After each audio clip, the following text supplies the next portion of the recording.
Welcome to this week's edition of Black Authors Matter TV, where we interview the latest movers and shakers in the African American literary community.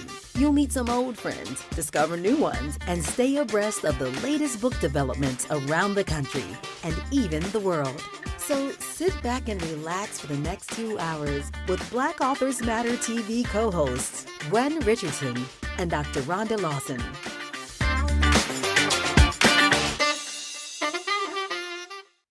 Good evening and welcome to another amazing episode of Black Authors Matter TV. I'm Gwen Richardson, your host for tonight, along with my co-host, Dr. Rhonda Lawson. Good evening, everyone. And we, of course, have another amazing show for you tonight. Before we get into the show and bring on our first guest, I wanted to just do a couple of housekeeping notes. The Black Authors Matter TV Awards process has begun. So the voting started yesterday. It will be going until April 3rd. And you get to vote for your favorite interviews in 15 categories. So what will happen is at the end of the initial process, we will have 5 finalists in each category. And then those 5 finalists will be part of the actual award show that we do on May 13th. That's the date of the award show. So also the National Black Book Festival, our registrations are way up this year. We're already at 50% in terms of registration space. So if you're planning to attend, the end of March is the end of the early bird period, which means the price goes up on April 1st. So it's the best time to get in is this month for sure. So anyway, we're bringing on our first guest, and we are able to celebrate with her because she has published her 50th book. Ooh. So welcome, and Yahrah's been on the show before. So welcome back, Yahrah St. John. That's the name she goes by as a writer. Welcome back to Black Authors Matter TV, and congratulations on your recent celebration of your anniversary. Well, your 50th book anniversary. Let me say that. So thank you so much for being on the show again. I'm excited to be here. Thank you for having me. We're excited to have you. Thank you for being here. And you just got back from a trip with your hubby. So tell us about where you went and give just a little wrap up. You're always traveling. Seems like when I see your posts, you're either going somewhere or you're actually there. Oh yes. The hubby and I love to travel. And so we were celebrating our 8th anniversary on March 12th. So we took a cruise out of San Juan, Puerto Rico, and we went to Aruba, Bonaire, Curacao, nice. and St. Lucia. So it was very lovely. Great Norwegian cruise line boat. Okay, I was going to ask you which cruise line. Yeah, it was my first Norwegian cruise, and I absolutely loved it. Yeah, it was wonderful. Okay, well, I haven't been to those destinations yet, but I cruise often, so I just haven't been to the port that you left out of. It goes, I think that, do they call it the Western Caribbean? Southern Caribbean. Southern Caribbean. Okay, I knew it was a different part, and those don't leave out of generally. Right. They don't leave out of Florida. And even though I live here in Florida, I get to cruise often too. But that's why we flew to Puerto Rico, because we wanted the ability to go on some of those different ports that we wouldn't get to, Makes sense. Yeah. Right. So yeah, I have to do that. It's on my bucket list. So anyway, and happy anniversary, happy 8th anniversary to you and your husband. Thank you. I remember when you got married, time goes by so fast. It does. Yes, all kinds of great things happening for you, huh? Yeah, it's been a nice little celebration here from, February, 25th being, the release of Breakpoint, my 50th book, and then, a couple of weeks later, my wedding anniversary. So yeah, it's been a great little run here. That's awesome. Awesome. Yeah, congratulations. is nothing to uh be Sneeze shy about, you know. at. That's a lot of stories. Oh, wait, hold the book up again. We can't do that in passing. Yeah, and this is called Breakpoint. It's What's about tennis. I was about to say that looks like tennis. Yeah, sports romance. Okay, so well, tell us about the story. What's going on the tennis court? On the tennis court, Tegan is a former, minor league tennis player with, visions of grandeur, and she gets an injury and is unable to play tennis. But her first love, Dominic, goes on to become, a tennis star like, the big ones of the world. And I'm having a brain fart on some of the men. Anywho. I'm thinking Serena, but anywho, so they meet years later, a decade later, and he's a tennis superstar, and she's, a real estate agent, and her business is down and out, and she joins a country club who is about to start a tennis tournament, and they decide to tap into her being an ex-tennis player, and lo and behold, he's taken a hiatus, and the two of them reconnect after all these years. So it's kind of like that sports romance, but it's also a second chance romance, a rekindling, what they once had on the tennis courts. I've been hearing more and more about the second chance romance as a trope. Yeah. Well, and I like the fact that it's going on the tennis court because tennis is going through a really big boom right now. There are a lot of not just African American but Black French players as well, and I'm here for it. I mean, my family and I have really gotten into tennis, so it's nice to see you take this sport that some people thought was only for white people or only for the elite, and you're bringing a really positive spotlight on it. Yeah, when they asked me, because the first couple of books under the new Afterglow line kind of had a kind of athletic theme, if you will, from my yoga and ballet. And I wanted different things that you don't typically see, African Americans in. Those were different genres. I hadn't, you don't see African Americans in. I'd never written about them. Hadn't even taken a yoga class and knew nothing about ballet. But I was able to, tap into, a yoga instructor who I knew, who helped me with Frenemy Fix Up and going toe to toe with a friend who owned a ballet school.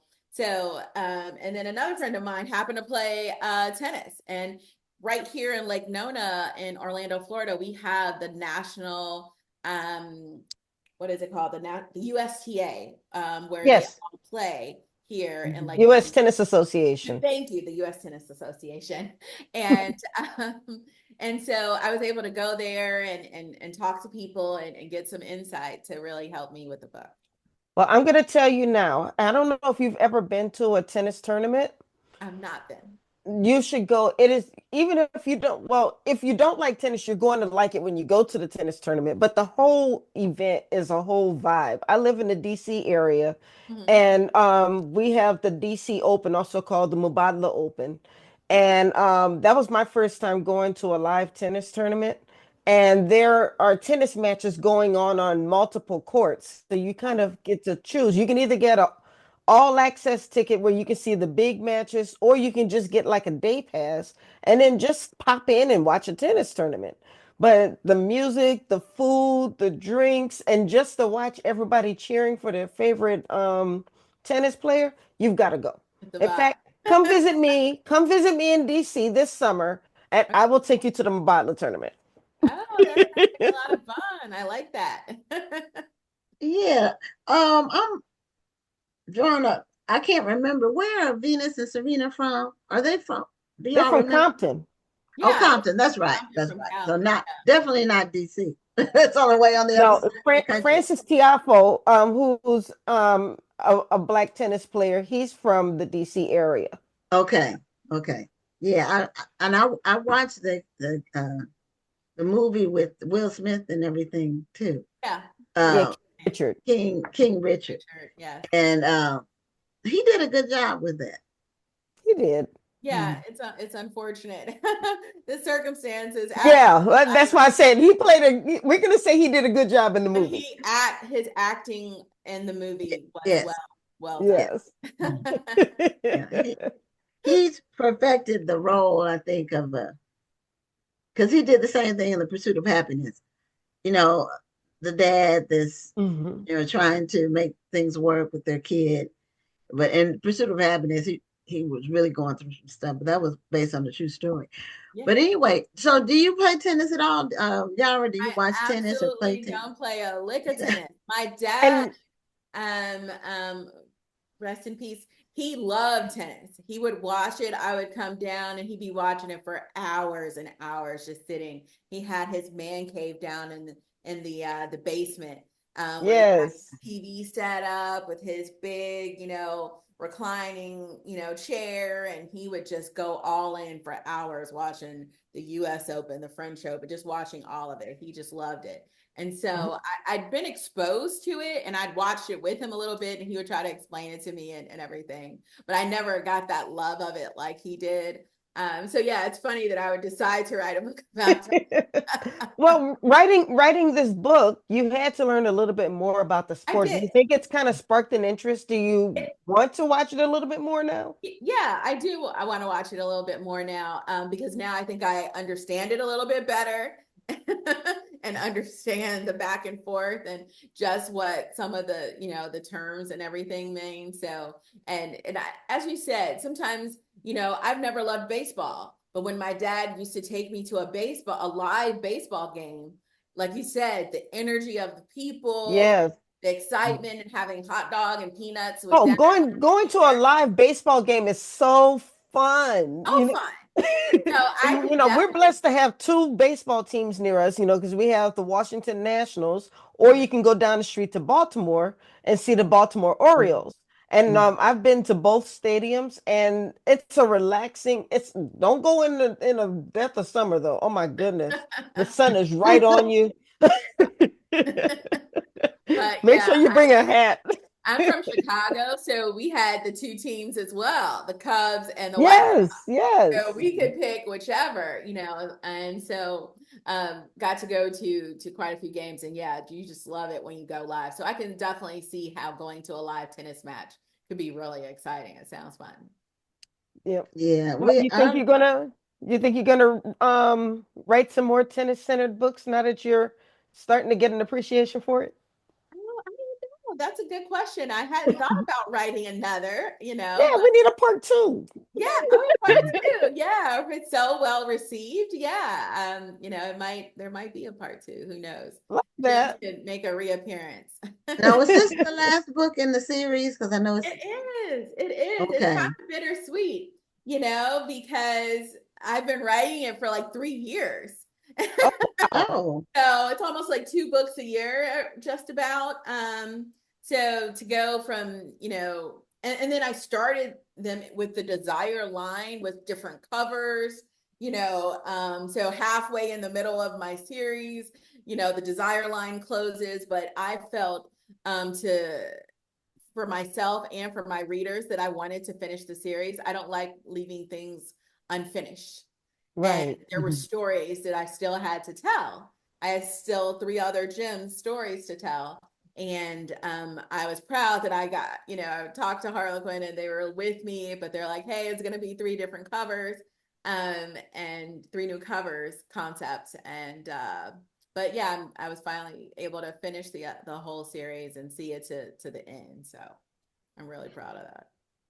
Okay. I was speaking at an event on Saturday to a book club that was celebrating like this. And I'm trying to get the president of the book club on the show, but they have been in existence since 1967. Wow. And I have never heard of a book club where the original founders have all passed away. Wow. All of them. But the later members kept it going. That's fantastic.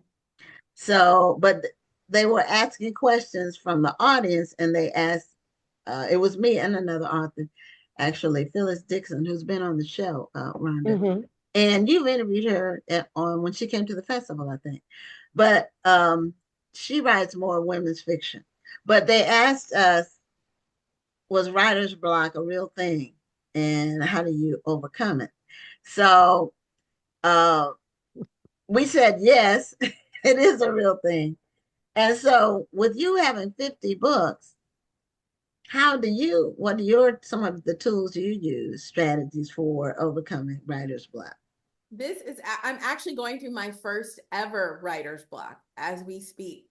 Believe it or not, after 20 years of being a published author, and now I think for me, I think the writer's block just came from working full time and writing as well. So just trying to keep up that pace, being married, getting married and just trying to navigate all those different roles, wife, and then I'm a stepmom, and so all those roles I think just were. It's so interesting that you say that, because sometimes we're like, why can't I get it done? I finally have a day to get it done, but then you have to think about it. You worked 5 days a week. You probably had a commute to your job and then a commute back home. You're probably making dinner for the kids. And then, so really, you only have maybe a few hours on a Saturday or a Sunday to try to get everything done that you pushed off until the weekend. And I think sometimes when we look at it like that, we have to start giving ourselves some grace. We're not going to be able to get everything done in about 4 or 5 hours once a week. Yes. And that's what I'm doing right now. I know a lot of readers want to know what I'm doing next, but I am giving myself this grace to, hey, hit this milestone after 20 years of being in the business and trying to stay relevant. Somehow I managed to do that in 20 years with all the highs and the lows and the flows and of the publishing industry. And so I'm just trying to give myself, whether that's 6 months or a year, to just refresh. I still love writing. I still love reading. I'm still reading. Even though I may not be writing, I'm still reading. So my love of books hasn't gone away. I just need a little break where I don't feel pressure or deadlines. And so I just need a little grace to just like woosha.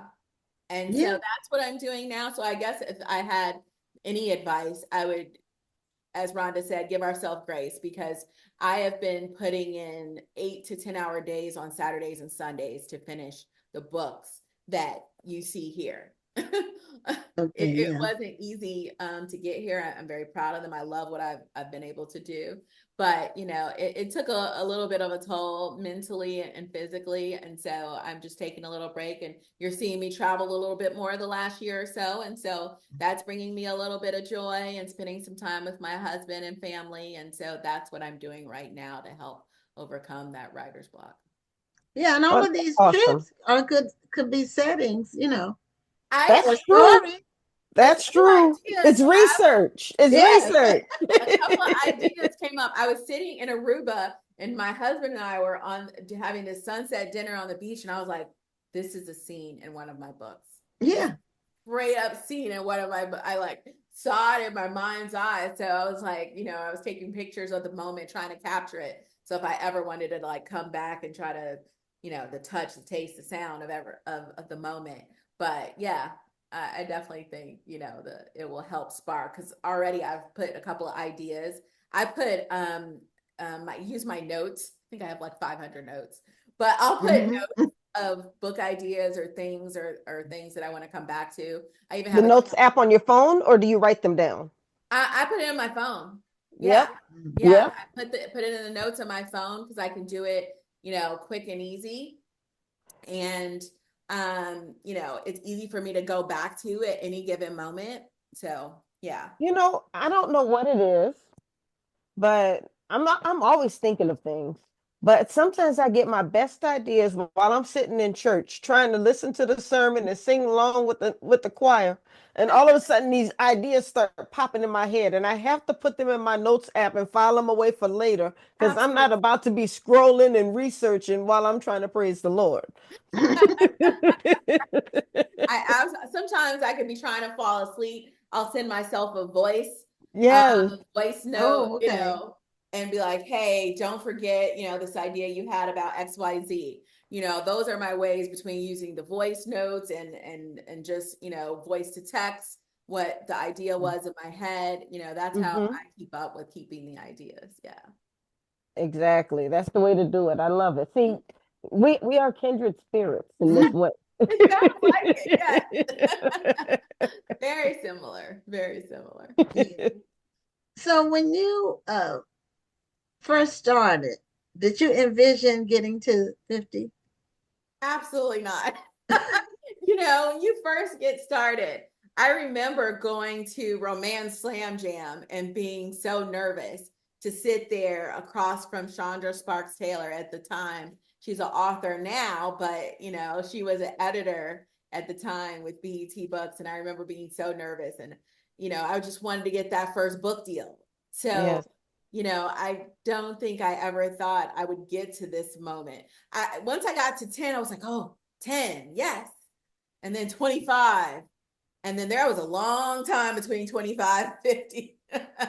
Oh, okay. So Okay. yeah, I would give myself like little increments, basically. Hmm. Okay. Say, okay, you got through 10, 25, and then my next one was 50. So yeah, that was a long break in there. But yeah, I don't think when I published that first book, One Magic Moment, I thought I'd ever get to see 50 with Breakpoint.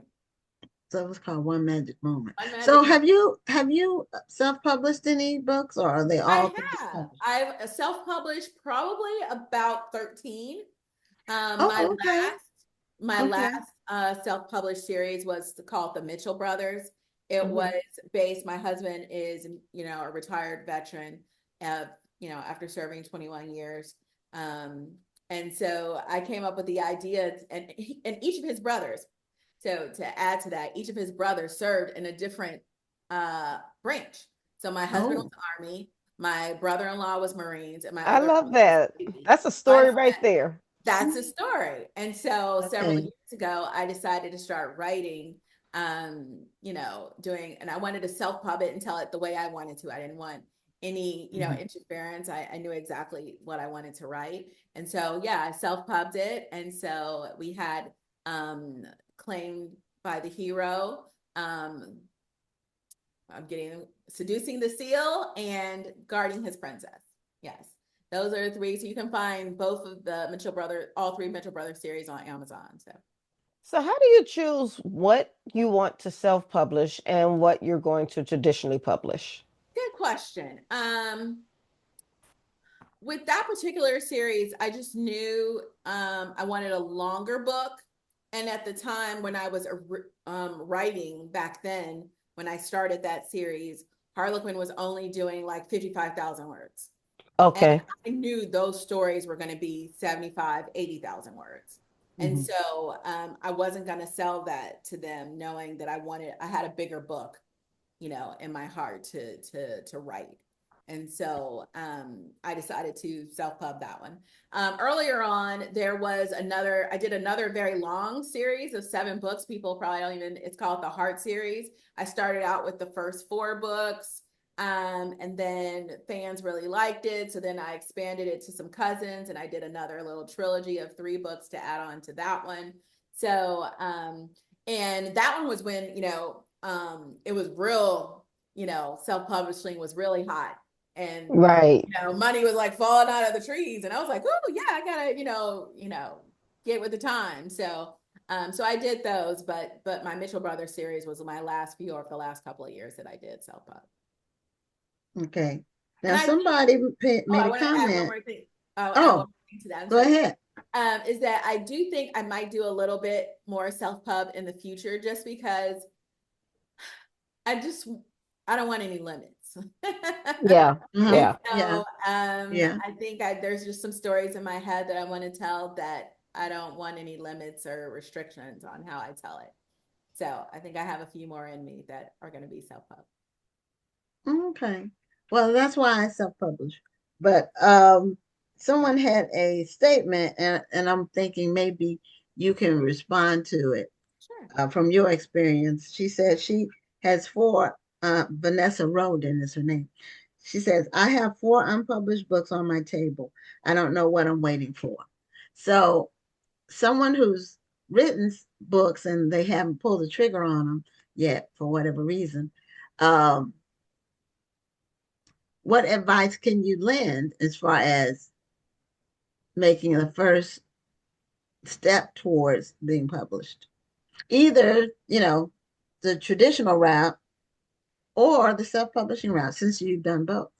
Yeah, yeah. I Mhm. would, if she wants to go the traditional route, I would just make sure, she's really, gone through it with a fine-tooth comb and had, some readers, some beta readers read it, Mm-hmm.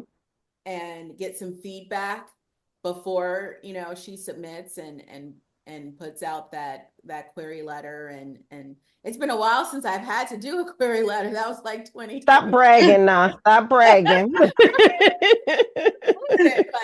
The three sample chapters. Do they still do three sample chapters? I I gotta think pay so. for my. I think from the ages that have been on the show, I think that Yeah. is still a thing. But if she's gonna self-pub, finding a good editor, reaching out in the community, if she gets a good editor, I still think having beta readers is very important as a new author, to make sure you're finding your voice. But if she can find a good editor before she puts it out there, because you always want to put out your best work. You never Right. get Yes. slammed on Amazon with the reviews, so. Yeah. Yeah. It's almost, is it better to have no reviews at all or mixed reviews? Oh. Few mixed reviews. I mean, I What think do I've you think? had a mix of, most of my books do 4 to 5 stars, but occasionally there's a 2 or 3 star. Yeah, we're not going to be everybody's cup of tea. We're not, yeah, it's just not going to suit everyone, and that's fine, Yeah, as long as. and shouts out to the trolls because there's always going to be a troll who feels like they have to bring you back down to earth. So Right. they're going to purposely give you a 1-star review or a 2-star review and not tell you why. They're just going to put the Yeah, stars they just and put, run off. I hate those. Yeah, those really upset me. I'm like, tell me why. That's what I'm saying. I don't have a problem if you didn't like my book, but at least tell me why. Maybe I can learn from it. Right. Improve. What do I need to, is it story or plot, Right. characterization? What do I need? What was missing or the missing piece? Yeah, So, especially if it's less than a 3. If it's a 1 or a 2, yeah, they should tell you why. absolutely. Not just do a drive-by bad rating. Absolutely. I agree So, with you. if you're gonna do it, put it out there, at least have the spine or the courage of your convictions to say what Mm-hmm. it is. I agree with you, Gwen. Definitely. Mm-hmm. Yeah, so you don't have you're waiting, you're on a hiatus, so to speak now. After 50, you're gonna be celebrating 50 for a while, which is worthy of celebration for sure. And Absolutely. and Yeah. I don't think I'm gonna get to 50, but who knows? You never know. You Yeah, just, I'm at 15 and I don't, but I'm thinking I'm gonna have 2 books come out this year. But see, I have a mixture of genres, so I'm gonna Mhm. have one children's book in my series, and then I have a nonfiction book that I'm working on. Yeah. I have So 24, but I'm gonna have 25 by the end of the year because I want to do a holiday novel, or a holiday novella, I should say. I love holiday novellas. Now that Yes. would make me want to write.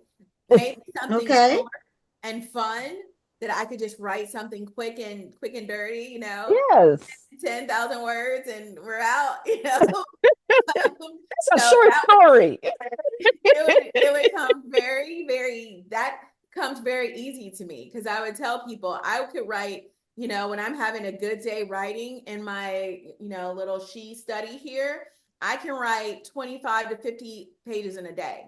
So yeah, That's when I'm in the good. zone. Yeah, I Well, mean you have some that's a good time. day. Do some sprint. Do writing. I mean, writing sprints are a thing now. You know, I mean, I've just recently learned about them, but I'm reading up on them a little bit more. Let's say for you, just straight write. No interruptions, no phone, no TV. Just write for 30 minutes. And if you do those writing sprints, maybe like every couple of days, you can get your book done pretty quickly. I mean, Yeah. it's gonna 30 minutes is gonna seem like a long time at first, but then the more you write, it's gonna seem like, oh, I'm ready, 30 minutes already. So, Mhm. but just keep doing it that way. So that's what I think I'm gonna do is to start my novella because I already know what the story is gonna be. I Okay. just have to start writing. Yeah. And that's how you get it done. Well, we're Absolutely. at the end of our time, Well, show Yara. us the book again Oh, before yes. you leave. What's the book one more time? It's Absolutely. Breakpoint, and this is Yara's 50th book. So congratulations again on Woo! milestone. And we were on the journey, part of the journey with you. Yes, thank you for always supporting me. I appreciate it so much. Well, You're we welcome. appreciate you putting out quality stories and we congratulate you for everything that you're doing in the industry. Thank you. Thank you, Rhonda and Glenn. All right. Have a great night. You too. Bye. Okay. So our next guest is new to the show.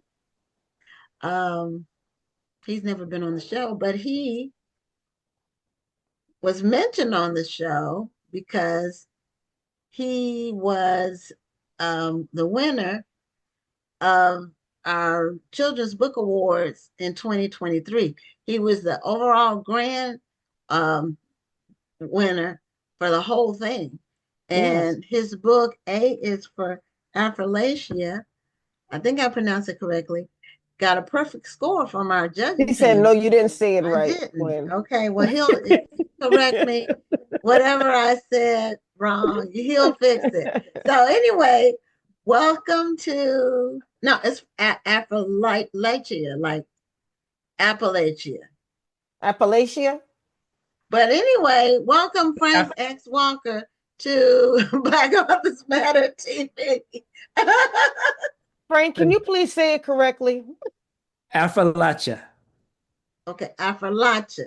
It's like I'll throw an apple at you. So Affrilacia. it's almost like I it's four like that. syllables. Appalachia. It's four syllables. Yes, ma'am. Four. But that anyway, do you have that book with you? Do you have your latest book handy? And that one too? Because that one was so unique when we and he has a sticker on there. He was a winner Very for proud. Yay. for our awards. And when we had the judging panel, it was so different. Sometimes when you have submissions for an awards process, especially when it's one genre, even though there are different age groups within the genre, but you can start getting a lot of the same types of topics. And yours was so totally different, which made it stand out, but then it was so well done. Thank you. We were very proud of it. But I think I have to give at least half the credit to the illustrator because the images were so beautiful and captivating, and they just pulled people in of all ages. And we had people in line buying them at book signings for their kids, and they'd read a few pages on the way to the car and come back and get an extra copy because they wanted to keep it. That's So, beautiful. Well, I think I'm glad that you made mention of your illustrator. We talk a lot with children's authors, and we always talk about the process for looking for a good illustrator. I was just talking to a client recently who's working on a book children's book series, and I told her that one of the biggest things that you have to do is find somebody who is going to be able to pull that character out of your head and onto paper and make that character who you want it to be. You shouldn't just settle for somebody because that was all you could find. Find somebody who's going to make your book beautiful, who's going to make your character almost a real life person. Well, I agree, and I think it helps if you're also a fan of that artist's work. Yes. That for me, it was when they asked me for recommendations. Uh, he was at the top of the list, and I really said, "There's no second or third place. I'm not sure what you have to do in your part of it, but please contract this man to do this book. He will understand what I'm trying to do and say here in a way that some other artists might not." And he was also a black man who understood Afro-Latia and understood the power of color for black children and black people. And I knew he would make these images pop. So, we were able to put that team together, and it made a difference. Was this somebody you already knew? Oh, absolutely. Oh, I'd known him for 30 years, and I watched him Oh, work over the years. I collected some of his art.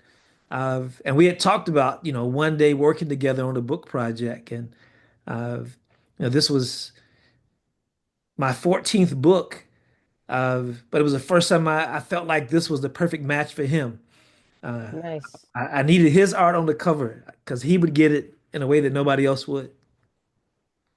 so what gave you the idea to do the book? Well, it honestly wasn't even my idea. I had written the whole thing and published it as a poem, and I went to the opening of that journal when it debuted, and I read it publicly, and somebody in the audience just said, that would make a nice children's book. Oh, And I said, sometimes that's all it takes. I said, Wow. I never thought about that. And on the way home, it was about a 4-hour drive. I just tried to imagine it as a children's book. And then when I got back to my desk, I sketched it out a little bit because I'm also a visual artist, but I realized that I didn't even want to see my work illustrate that there was somebody more perfect than me to make this thing happen. Uh, and I submitted it, to the local university press, and they were in love with it immediately, and asked Wonderful. about the illustrator. And I said, I had one person in mind, let's make it happen.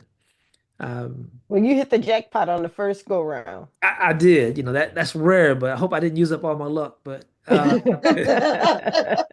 Well, since it's succeeded, there's probably some more in that well that you can draw from. I hope Now, so. I hope now, so. Frank, I've got to be honest. This zooming back and forth is making us seasick. Well, I wish I could turn it off. These new computers. They do it on their own. If I move a little bit, it even goes left and right, you know. I mean, Oh, I wow. need to get myself a I have Okay. this little thing right here, but I have to put batteries in it and where because it'll actually move Hmm. like when I move, but I don't think it does that zooming back and forth like yours is doing. Yeah, Well, I I'll thought probably, it was a nice touch. I was intrigued by it. I uh, thought I it was don't think I thought it anybody's was ever a done friend of that. yours who was recording you Yeah, I and didn't was know trying to what get was that going perfect on. shot. no, it's the update for this app on this computer. It's Okay, well, all the new stuff. okay, yeah. Well, it's something for I'll us try to to be look forward still. to in the No, future. no, no, you are No, good. Now that you're we know what's fine. going on. But that's good information to have. I didn't know that was happening Mhm. with the technology, but so many things are happening I technologically. like it. I mean, you have to let us know what that app is because I'm going to go find it. It's just a regular Zoom app, but it's the update. And that's the thing. This started happening when I updated all my apps, including the Zoom app, and Okay. uh, I was stunned myself. I realized I leaned to the right, and the camera followed me, and I was like, "What just happened?" Uh, Really? Okay. Because I haven't updated my Zoom. In fact, I'm scared to update it because if I, you, I'm scared if I update it and we go live, will it something happen? Because we had to make a change previously because Zoom did an upgrade yeah, and we had to make a change with the Facebook, going live on Facebook. So I'm now on phones. It's automatic update for a lot of things, mhm. but on the laptop, Yeah.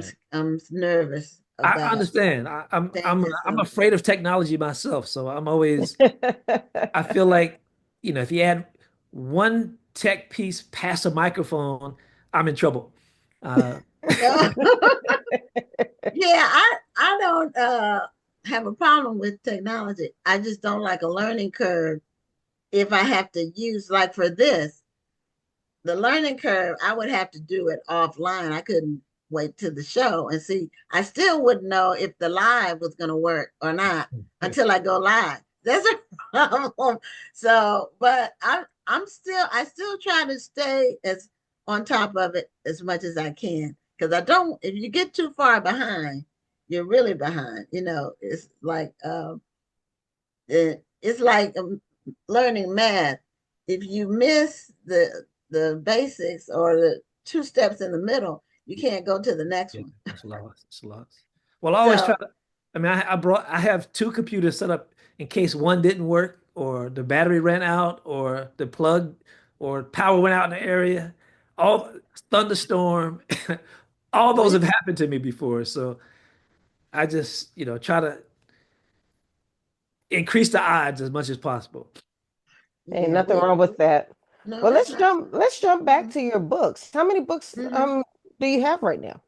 I have I edited two anthologies. I have 13 collections of poetry and one children's book. Well, you've been Oh. a busy man. I've It's called sleep apnea. So you're up late at night when you instead of sleeping, you're writing. Up early in the morning, it's like Okay. I've up at 4:30 when it's quiet. I've nothing Yeah. good on TV, try to be productive. So most of my and it also matches my creative rhythm. I'm rested when I wake up, and most of my creative work happens between 4 and 8 in the morning. Then I go to work. Then I go teach. I teach full time at the university, or drop off kids, or uh, do anything else but write. And I can't write at the end of the day. I'm just exhausted. My brain is dead after 10 o'clock. But Okay. if I I'm can on a different cycle. I have to warm up. get I do my writing at night. That's when it's oh quiet. So it's the end of the day quiet for well, me. When I'm well, God bless you, because I just run out of energy. It's like a battery for me. I might be awake, but my brain is tired. okay. That's understandable. Yeah, if you get up at 4:30 or 4 o'clock, yeah, by probably 8 o'clock. So this you on the East Coast? I am East Coast. Okay, so this is a little late for you then. I try not to nod off during this interview. Okay. Don't worry, I'm on the East Coast as well, and I tell Yeah. you, during the second hour, I'm exhausted. So I understand. What part of the East Coast are you in? I'm in the heartland. I'm in Kentucky, in the middle of the Oh country. wow, But I used to live in Kentucky, believe it or not. where in Kentucky? I was stationed at Fort Knox, Kentucky when I was in Okay. the Army. That was my first duty station. Yeah, well, that's a safer part of the state. Plus, Yeah. y'all had guns, so it was a good place to live. Well, no, there were some places that we drove past very quietly and at the speed limit because we had to get through it Hmm. because we didn't want those police to get us because those were still sundown towns. Yes, that's my state. Still So here some. are you from Kentucky? I am. I was my family's been here since the early 1800s. Came over from Virginia Wow. and carved out a space in the heartland, in the middle of the state, and just keep marrying and having kids. And we try to leave. I've lived in Alabama and Indiana and New Jersey, but I always come back. I think because I have so many family members, you just want to be near your family, and at some point, Right. when parents age, you want to be close to the parents in their last quarter, and then you get a good job. And so I'm here. I'll probably retire from my current university, um, but I understand this place. I know a lot of people show up here and then can't wait to leave because they came from Atlanta or DC, and that would be quite a culture shock to come to Kentucky from some of those beautiful black spaces. But this is a yeah, this is Trump country. Yeah. That I'll just leave it there. Well, I will tell you that I was shocked and I was disappointed when I was told that I was going to Kentucky, but then I learned to I really enjoyed living there. I was there for 3 years. And I enjoyed driving over to Louisville. I just say Louisville, not Louisville. Mm. So you Right. got it right. You got it Lord. right. Yeah. And, driving over to Cincinnati, which was right across the water. Mhm. So I actually learned to really enjoy Kentucky. It can be done. People survive here, but I think you just, like you said, you have to know when to do the speed limit in those Yes. towns. And I mean, don't invite challenges that you don't need, uh, but I think what makes a difference if you can do is don't do it alone. You know, I'm one of 11 kids. Uh, I got 5 kids. Uh, Mm. the two of them are grown, two have gone off to college, sophomores now, and we got one more in the house right now. Um, but it's easy to, it's affordable.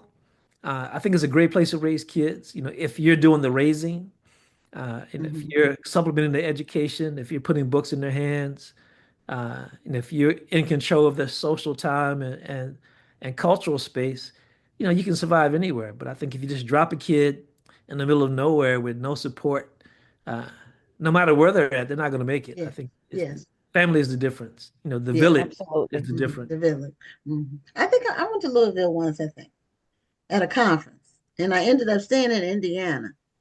Isn't it over a bridge? You go over a bridge and you Yeah. Yep, Indiana. Indiana, that's okay. what it was. You have to I drive a ended little up further to get to staying there. Cincinnati. And Yeah. I Right. didn't realize I when I booked the hotel, I didn't realize it was in Indiana. I think I did it by the number of miles away that it was. And I had some really good, it was a dish I hadn't really had served before, the way it was served, and it was pinto beans with the cornbread in there. And it was really good. Yeah, Well, well, that, this that is sounds this is the, familiar. it's the South, so there are a lot of Southern foods and good restaurants. Um, we eat well here. We're not starving.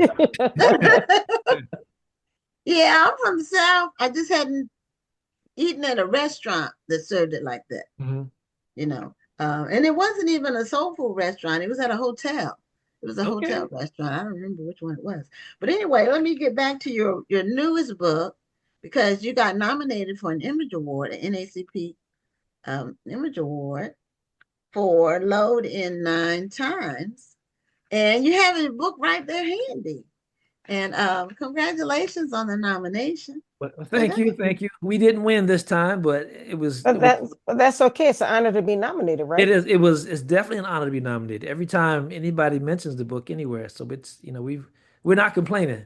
Uh, but we didn't spend all that money and fly out there and wait to find the results out either. But yeah. Well, that's true. I've been nominated twice, so but they've changed the way they do things. Mhm. I was nominated in 2015 and 2016, two different books. Yeah, I was there in And 2013 okay. with my Medgar Evers book. I actually won that year. It's a beautiful big trophy. Uh, Oh, okay.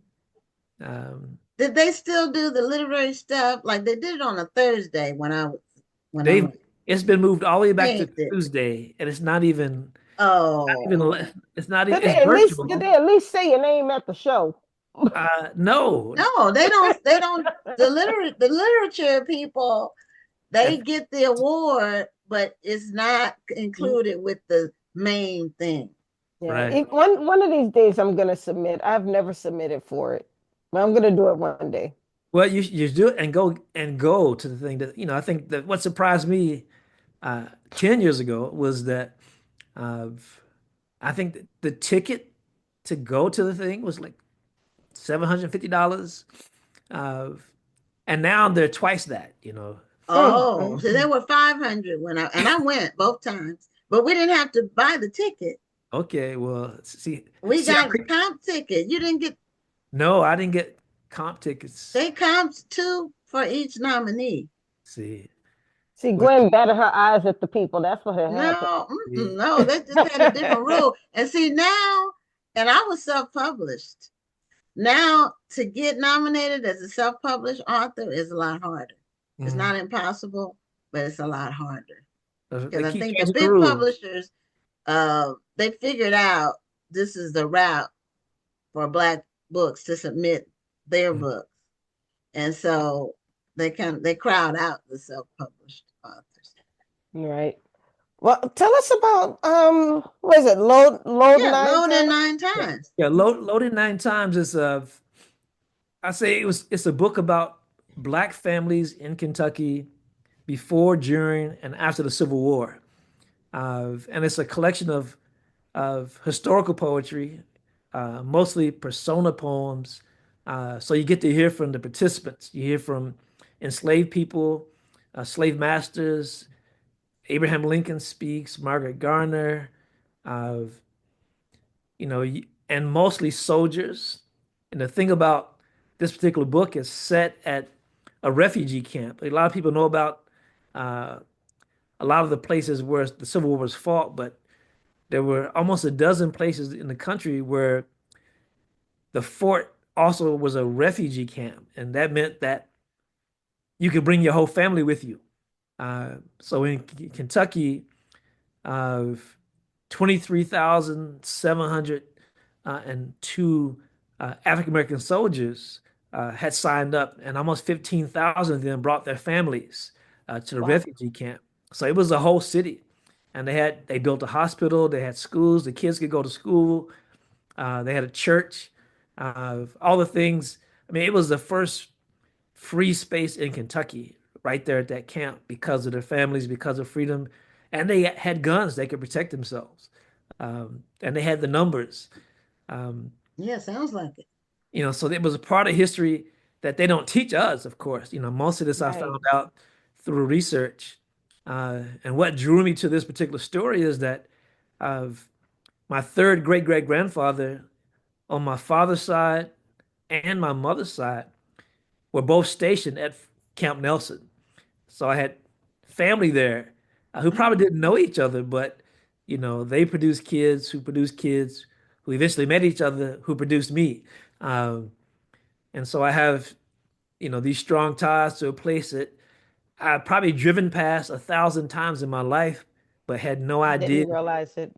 the history. Now, is your story fiction or is it nonfiction? It's nonfiction. Yeah, What? historical poetry is grounded in historical facts. Of, we get to take poetic license, by doing the same thing fiction writers do by giving them voice. But the historical things we can't change, like dates and names and places and the Hmm. results. But what people actually said, uh, as much of as possible should be grounded in research. Like we had originally, we were going to published a book with the archival material because there was so much that we found that was available.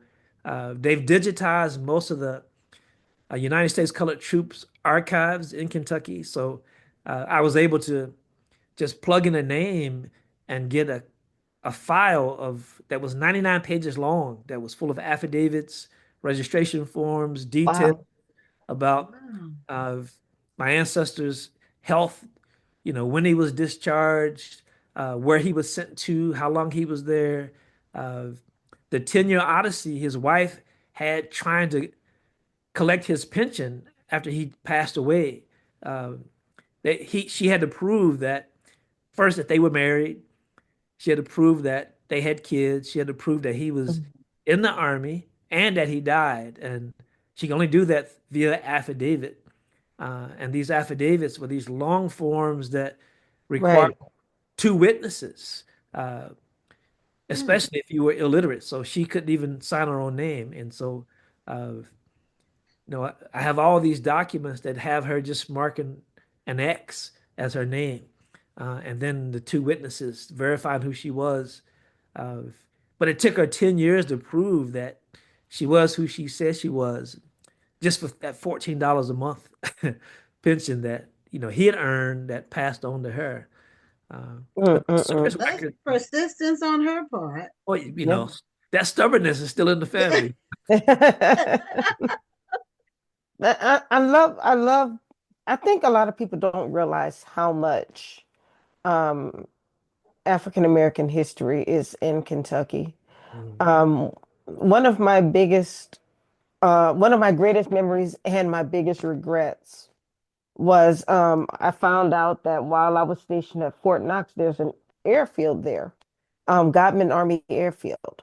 And I found out that um, during the time of the Tuskegee Airmen, that was actually an all black Army base. Mhm. And I was able to meet a Tuskegee Airman who was stationed at Godman Army Airfield, who lived in Louisville, and I did a great story on him. It was a beautiful story.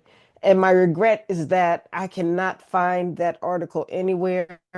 I've been trying to, yes, I've been trying to go through archives, trying to find it. One day I'm gonna find that story again. I wrote it in 1996, Mhm. during Black History Month. And that particular Tuskegee Airman, of course, has passed on. But it was such an honor. I was able to go to his house and sit with him, and he actually had a friend of his come over who was also a, um, a Tuskegee Airman. And I'm sitting in the room with both of these men, and Wow. they're sharing their memories. And that was probably one of the biggest honors I've ever had in my entire journalistic life, but I can't find that story. I've got Yeah, I to can find it Where somewhere. imagine. did it get published in a newspaper? It did. It got published. Because I think Um, newspapers.com, uh, well, have you I tried have to them? find it. It was a military newspaper. It was called Okay. Inside the Turret. It was the Fort Knox newspaper. It was published there. And I don't know if the Elizabethtown newspaper is still around, but they were the ones who published the military paper. So I would have to kind of go back to one of Okay. those two papers to find it. It's a little hard, but I'm gonna find it one day. Well, when you start the search again, one thing that's happening is University of Kentucky archives for the last 4 years have been digitizing all Kentucky newspapers. Oh wow. Okay. So you may be able to just Oh, get on the computer and go through the UK archives newspaper periodical link and just plug all your information in and get it right there. That might be an option. I might have to do that. One of the advantages of the technology, I think that there's Yes. yes. many challenges, but a few pluses too. And Yeah. now, See, I, is I there wouldn't have been able to do it like your what was that, your great grandmother's Yeah, um third third, great great third grade? grandfather, and on both sides. Uh, Yeah. mm. Yeah, Yeah, you that had was a a long different that was a history. different story. well, that you mentioned the Kentucky history of, and there's so much that what Kentuckians don't know, but most people, when they think about Kentucky and this, it's like people used to say that Kentucky was a great place to be a slave, because there was this idea that somehow it was a benign experience, that there wasn't, that it was somehow a polite form of enslavement here, as if that's even possible. Um, but the truth is, Kentucky contributed more African American troops than any other state in the country to the Civil War effort, which tells you how much they wanted to be free and what they were fighting against. And even the legendary Buffalo Soldiers are an oversized number of them are from Kentucky, because when the war was over, because Kentucky was not at war against the Union, slavery was still legal in Kentucky after the Civil War. So men were still signing up to join the army, uh, to get in exchange for freedom for themselves and their families. So if you signed up, your wife and all your kids were automatically free. So men were still signing up after the war was over. But when they signed up for 3 years. So if you sign up for 3 years after the war is over, it's like, well, what do you do? They sent most of those men to New Mexico, uh, to the western frontier. Yeah. Most of them became Buffalo Soldiers Oh, wow. because that happened after the Civil War. And they had Yeah. 3 years of duty to pull. And you're telling these stories and you writing the book that you did is more valuable now than any other time in history because now the military is have because of these DEI policies, Yes. the military is having to pull a lot of the links where you'd be able to find this information. They're not allowed to teach about the Buffalo Soldiers or the Tuskegee Airmen anymore. Right now, the Arlington National Cemetery is having to delete all of the links where you'd be able to find all of the African American and all of the female service members who are buried there. They're having to remove all of that now. You can't find that anymore.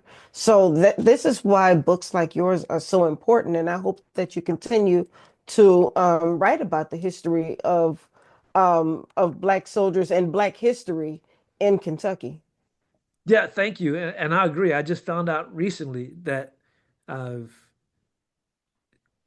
they removed Medgar Evers' name from the Yes. website. I was like, how could you take Medgar Evers' name off the website? But they're trying to make racism legal again. So and they're trying to they're trying unsuccessfully to erase us and our history, but it's too late. We're here. We're Uh, here, and we you can't stop the griot tradition. This is cannot. why the griot tradition is going to be even more and more important in this day and time. And if they try banning these books, it's just gonna make them more popular. Exactly. Yeah, yeah, we've 'Cause discussed that on the show. The banned books become bestsellers. we So we all have libraries at home. yeah, that's true. Well, we're at the end of our time, and I know you're past your normal It's my wind down bedtime. time. You can say it. It's my bedtime. Bedtime. But we really appreciate you coming on the show and show your book covers one more time, just so people can know the amazing work that you're doing. That's the recent book that was nominated for an NAACP Image Award, and then your other book, what won the Black Authors Matter Children's Book Award. So thank you so much for being on the show. I'm glad we were able to make a connection and make it work. Me too. In spite of technology and the latency. And All I right. have to find out about that camera. Yes. Just do the update and you'll be taken care of. Thank you. Have a All right. great Thank night. you. Take care. Have a You great. too. Good night. All right. Good night. Okay, we learned a lot about Kentucky. I don't know. We haven't really had anybody on that delved into Kentucky history before. Right. So, and this is I've only been there that one time, and I want to say it was before COVID, maybe 6, 7 years ago, something like that. I Yeah, was there for it's an interesting state, I'll tell you that.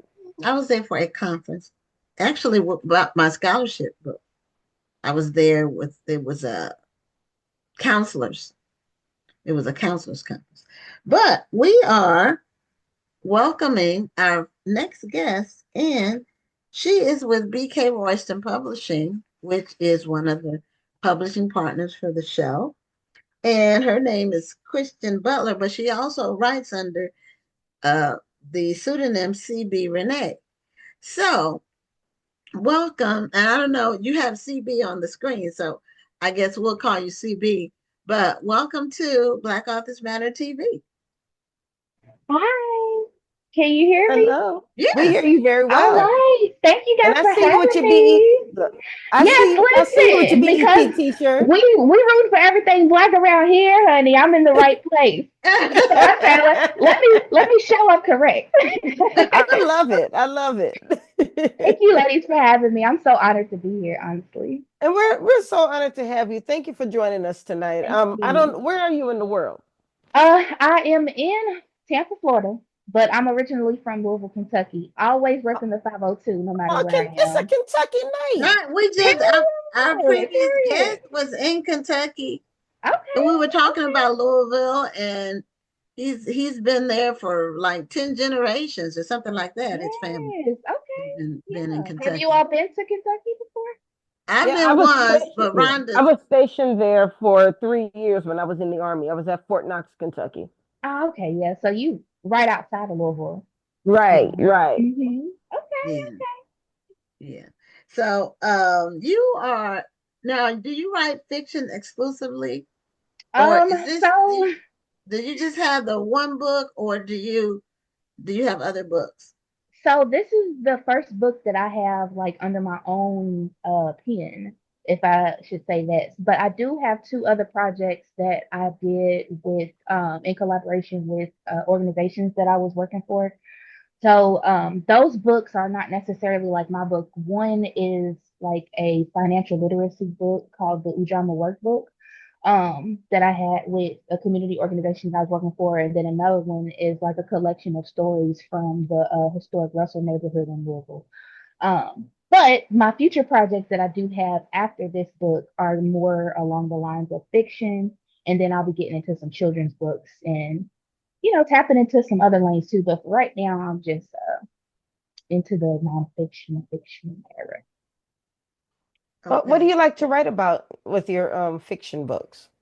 With my fiction, I just like to write about whatever comes to mind. I grew up like reading urban fiction, so with my first book, I kind of like geared towards that because that's what I like to read. So I'm like, I'm gonna like get into what I like first, and then I'll bridge out Mhm. into other arenas and areas. But for right now, I love writing books that my people can relate to. So I get that with the urban fiction. So you know, I'm Christian, so it's a lot of God involved, but it's definitely a lot of stuff that people can relate to in the book as well. Okay. Do you have a copy of the book with I do you? not have a copy of the book present, and then I tried to put the book as my background, but it was flipped the other way, so I just took it off. But no, I'm in the process of moving right now. So everything Mm. is packed up, and I was hoping that I Oh, would be moved before this came about, but it's okay because you can find it on Amazon under Sydney, Cydney, and if you type CB Renee, it'll pop right up for you. okay. So it's called Sydney, Hmm. and it's just a one-word title, and that's the main character's name, I'm assuming. Yeah. Mhm. Okay. So what is the book Sydney about? Uh, so Sydney is a coming of age story. Sydney is a young lady. She's an Afro Latino. I don't know the politically correct word, but her mom's black, her dad's Puerto Rican. Okay. She grew up in Brooklyn, rough childhood, raised by her grandmother, and had these group of neighborhood friends. She moved out to California, so the book opens with her life in California with her boyfriend that she moved out to California from Brooklyn with. And it gives the aesthetic at first, like, oh, this was her dream to be out here, but she starts going through all of this turmoil, all of these things. So she's basically on a journey to like find herself because the things that she's getting into with her boyfriend is not really how she wants to be and how she was raised to be, the person that her grandmother has her to be. So you kind of get to go on this journey with her as she's growing and coming into herself, getting a voice for herself, advocating for herself. You get to see that transition with her.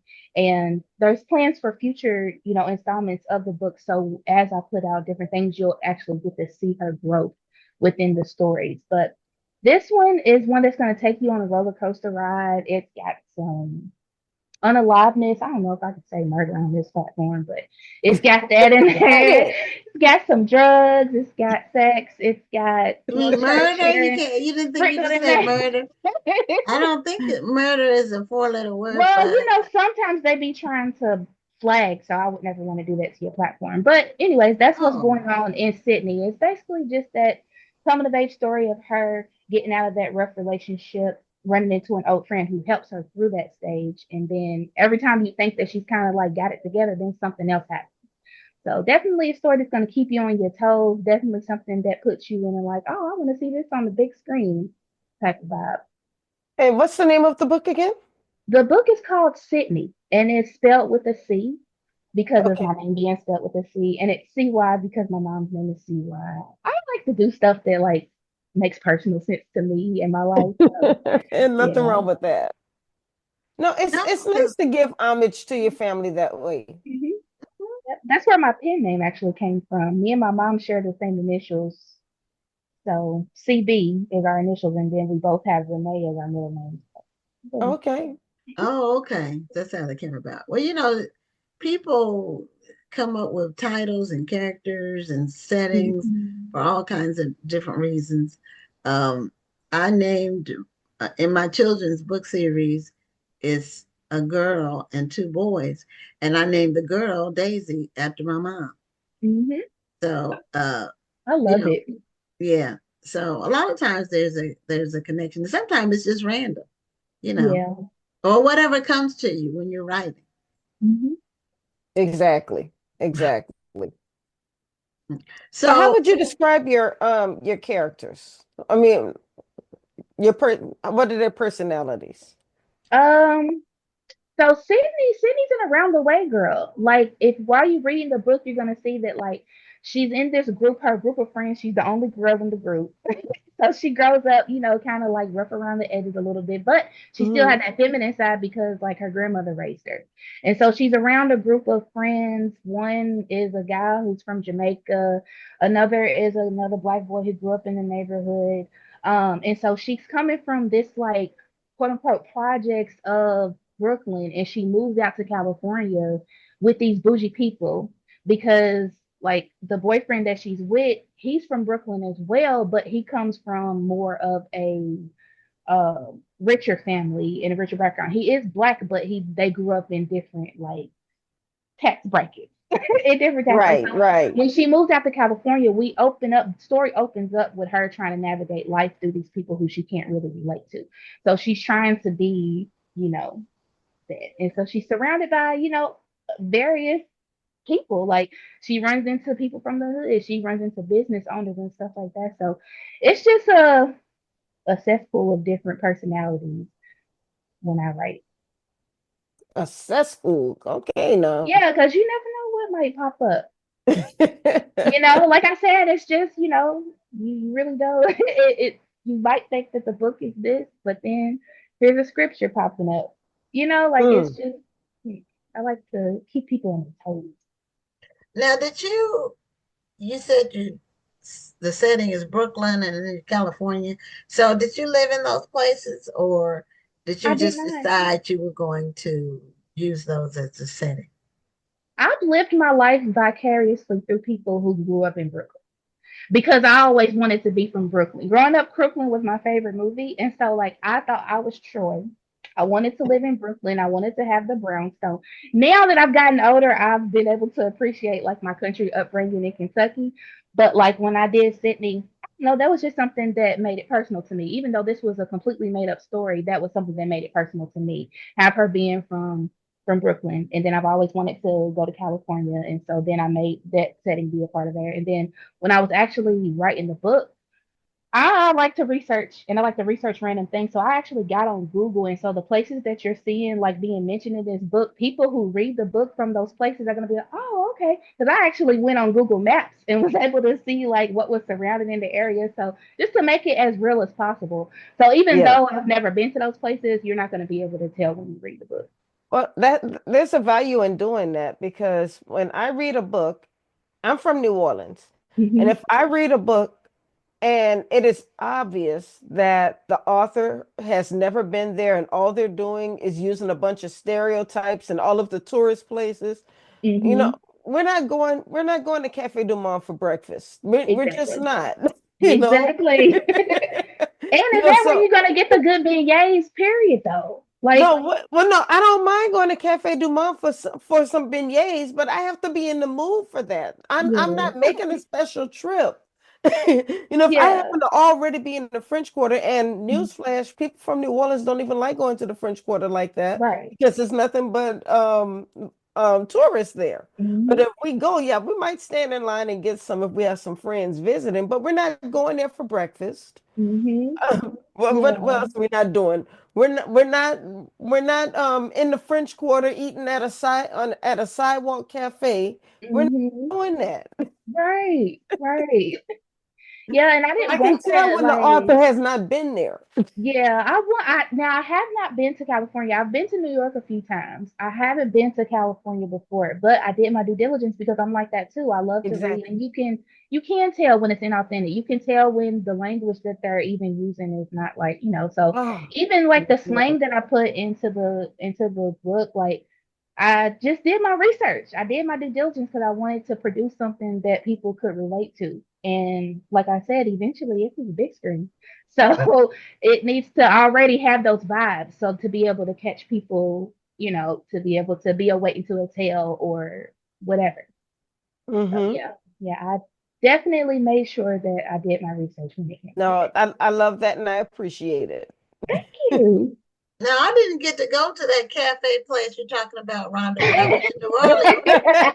Tell me about it. And so I missed out on the beignets. Oh, But what well, next I time we go to New Orleans, we have to get some beignets. okay, what Period. the places I ate, the food was excellent. So then the It last was. one you didn't recommend, it was the recommended by the hotel.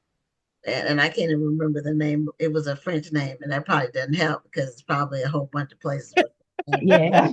Yeah, that could But be it was anything. right near where I was staying. It was in walking distance, Okay. and it was really, really good. And I had good food while I was in New Orleans because I wanted Oh yeah. authentic New Orleans food. It was really good. It's all of it. And I wanted to eat something different each day so I wasn't repeating Hmm. same dishes. I wanted, and I got the variety while I was there. Rhonda and I were there together, although she's from there, but we were also there together Yes. last summer at a conference in July. Yeah. And so, Oh, oh, y'all was hot. yeah. Oh, it was hot. Well, we stayed indoors though, and I live in Houston, so Oh, well, New yeah. Orleans heat is nothing compared to here. Yeah. To Yeah. me, we I had to get have used to it. Now yeah, I am. I've been in Tampa for about a year, so I'm somewhat used to the heat and humidity now. But yeah, woo. I it's don't it's see how you keep your pretty curls in Tampa because that heat'll dry your hair out. Look, I use black owned products. Shout out to Kaleidoscope. Make sure y'all go and get my Rex's product. Like I really have been using her stuff, or any type of like natural oils and stuff. The water is really hard here, and it took like for me to Mm, get used to it. But yeah, you find your thing. yeah. Now you said you were in two other writing projects. Hmm. Tell us a little bit more about those. The ones that I have coming, or the ones I already have. The ones you are that are already published. Okay. So the first one that I have is called the Ujama Workbook, and basically it's a little girl named Harmony. Her and her dad are going to this Ujama market in her neighborhood, which is a collection of Black-owned businesses. Hmm. In that market, she has aunts and uncles who teach her about cooperative economics, and so as she's going to these different um people's, the different merchants and whatever they're selling, they're telling her these stories and giving her different lessons. So they're all whatever topics. There's financial literacy, there's self sustainability through like growing your own food and things like that. So it's Hmm. basically a game night type of feel. So it's created for children, but for the whole family to participate in to complete the Ujama workbook. So there are different sections and different lessons. At the end of each section, there's an activity for the whole family to participate in. And so essentially, it's like a game night that you would sit down and use this workbook to form like a game night with all the family sitting down. But you're learning together and doing it in a fun way. So that was a book that I did in collaboration with a bunch of different organizations in Louisville. The company that I was working for, the organization that I was working for at the time is called Russell, a Place of Promise. They're focused on Black wealth building in the historic Russell neighborhood. So that one is really good. We teamed up with another organization called Play Cousins Collective that is focused on building villages around our children. And so it's a tool that people can use, and it was free and accessible to the community. I believe they can still go online and get it. We had some physical copies that went out as well, but it's one of those things kind of like bring family time back together, but also in a Right, way right. that, teaches the children and us, a lot of adults who don't know about financial literacy. So it was one of those things kind of like, bring us all together and we learn it together, grow it together. The other project that I have out was also within the Russell community. Shout out to Russell in Louisville for building and making me who I am today. But this other project that I was a part of, it was from the Louisville Story project. Lord, please y'all don't know if I get that wrong. But anyways, I want to say it's the Louisville Story program and Louisville Story project, but they focus on preserving the stories of like marginalized communities in Louisville. And Right. so they did a collection of stories of people in the Russell neighborhood, and a lot of focus was going on in that historic Russell neighborhood in Louisville because a lot of investment was going into this historic neighborhood. Russell in the Louisville community used to be the Harlem of the South, which was that we had our own like businesses. It was like a Black Wall Street in Louisville. And this was a place where people came through. If they were in the music business or whatever, they had to come through Louisville to get to where they needed to go. And so that neighborhood was Russell. It was once one of the richest Black communities in the United States. And so they wanted to they being people within the community who grew up in the community and were doing social justice work wanted to preserve the history of the community. And so they did that through these different projects. One being the Russell Place of Promise organization that I was part of, and another being this project with the book that I was a part of. And so, dang it, I forgot the name of the actual book. Sorry, I wasn't prepared to actually, I don't know, I wasn't prepared to actually like talk about these. I thought I was just going to talk about Sydney. But this other project was basically a collection of stories for people to tell like their time growing up in Russell, because Russell is also a community where it had now became like the one of the most poverty stricken communities in Louisville. And so it went from being this great thing into this. And so when that quote unquote um, people try to come in and invest, we just want to make sure that investment don't look like displacement. So let's Right. preserve our stories, let's preserve our history in these different ways. And so I was blessed to be a part of that through storytelling, through the Ujama workbook.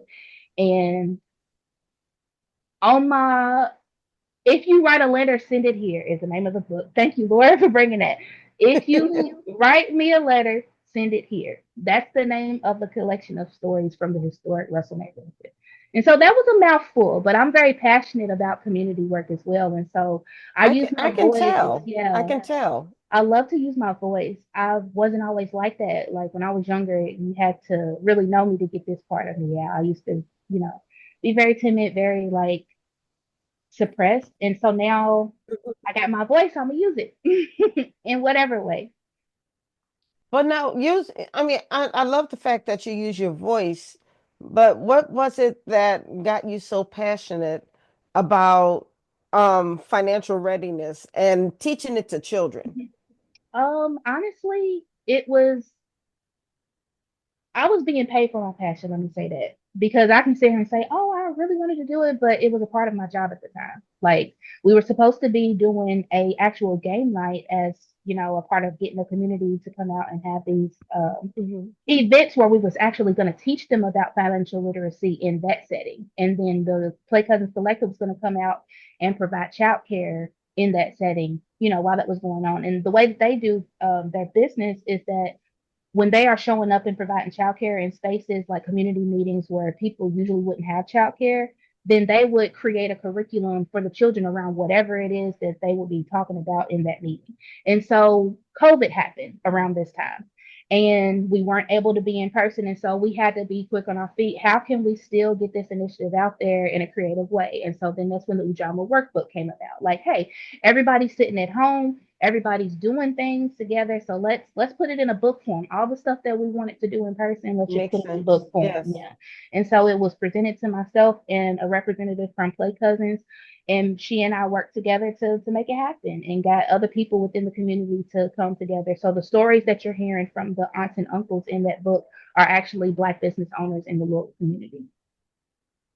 Okay. But yeah, I'm just passionate. To answer your question, it was part of my job. Sorry. It was part of my job, but I've always had this passion for people because that's what I grew up seeing. My mom and my Right. dad were both very, they're both ministers. My mom has gone home since, but she was an advocate. I saw her advocating for our people and for us growing up. And so that's something that's just been instilled in me. I saw that growing up. Like, I remember watching the Million Man March on TV, and my mom like, "Oh, can Yes. you see your dad?" Never gonna Like forget my that. dad was there. Like, Okay. and growing up watching movies that invoked me to think Mm. outside of what I was seeing. Like, honestly, it was my parents, and I'm gonna try not to cry. Yeah, my parents instilled it.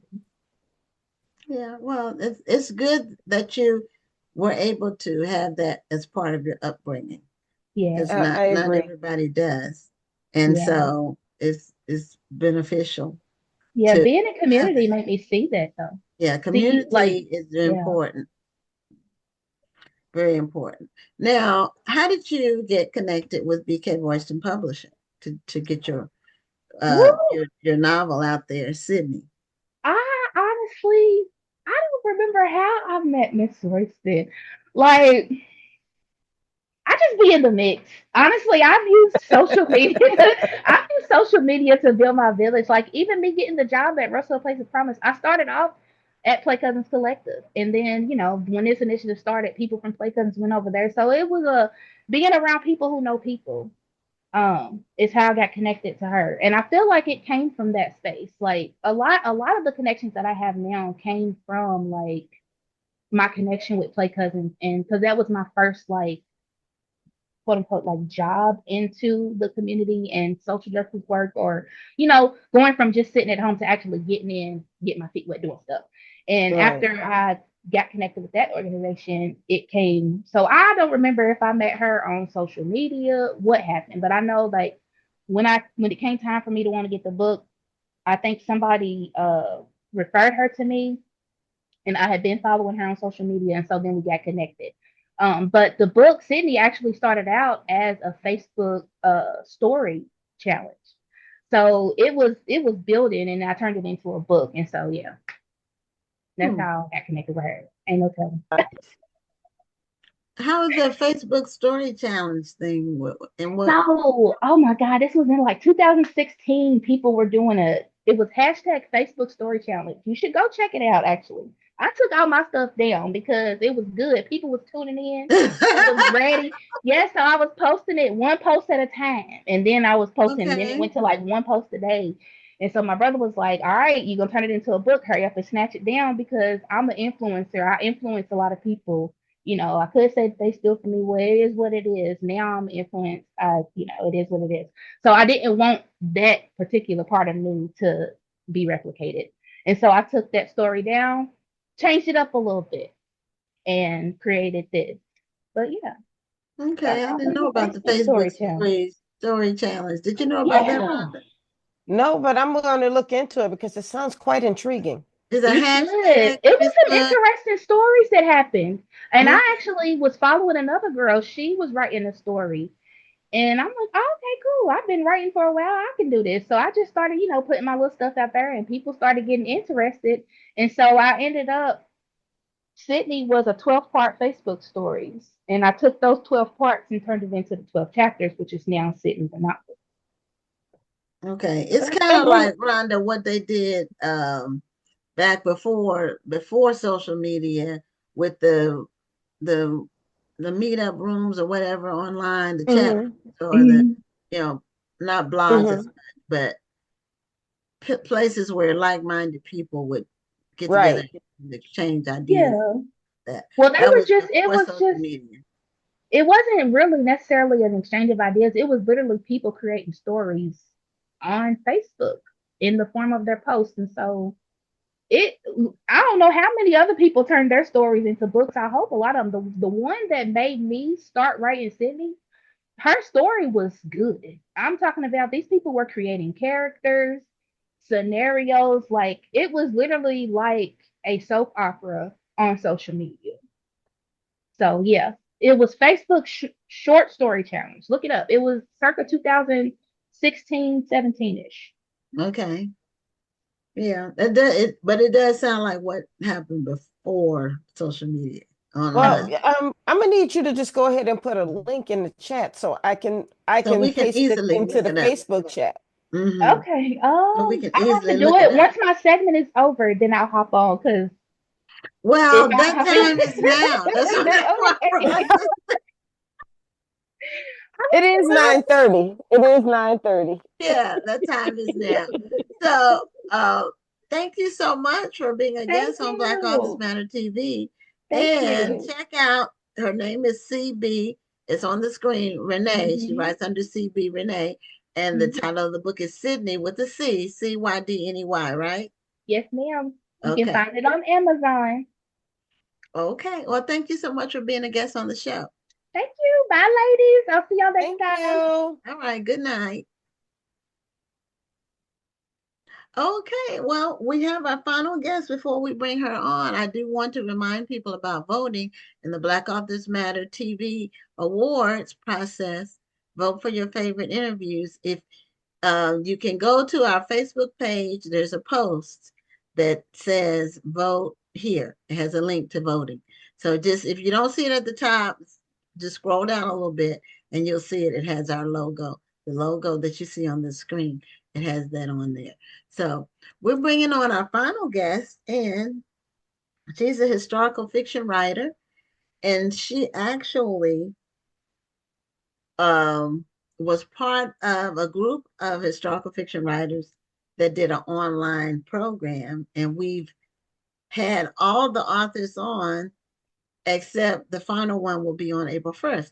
So welcome Lauren Francis-Sharma to Black Authors Matter TV. Hi, how are you? Doing great. How Wonderful. are you doing? Good, thank you. Thanks for having me. I like Thank your you for being glasses. here. Thanks. Now I was telling the audience that there was the four of you all that had an online event, and you were all historical fiction authors of books that are recently released. So we had Shara Moon on, Yes. and we're having you on. We have Victoria Christopher Murray on April 1st. And there was Wonderful, my one other friend. author. Who was the fourth author that was part of the group of you all? The group of four of you. Hmm. Oh, actually, I let don't me. have it in front of me, but she's already been on the show. Oh, okay. Not Nancy Johnson. Yes, Nancy Oh, Johnson. okay, Nancy. Yeah, I knew she had a book out that came out. It's a great book, so I'm really excited about that book. Yes. yeah, she came on a couple of weeks ago. So, Right. I must say that was pretty mm, recent. yes. Oh, So your book good. is called Casualties of Truth. Do you have a copy of the book so you can show it on the screen?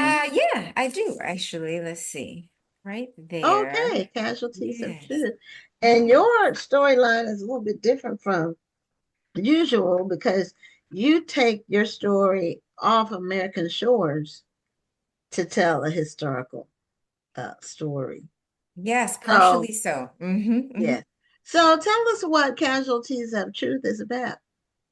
Yeah, so it's about a young woman who goes to South Africa in 1996 and sits through the Truth and Reconciliation Commission's amnesty hearings. So the amnesty hearings that happen after Mandela wins are set up really to allow people on both sides of the resistance fight to tell the truth about what they did and apply for amnesty. So she's there during this time. And some things happen to her in South Africa. She meets a man and she hopes she never sees him again. And then he shows up 2 decades later at a dinner with her and her husband at a restaurant in Mm. DC when her life is completely different. And she does not want her husband to know what happened in South Africa to her. And she thinks maybe it's a coincidence, but she learns pretty quickly, like in the middle of dinner, that it's actually not a coincidence that he's there. Oh wow, that sounds intriguing. Mm. It does. I Yes. like So that. is the romance in here, or is it No, it's more not. No dramatic? romance. No, Okay. Okay, I it's like it even more now. it is a suspense literary novel.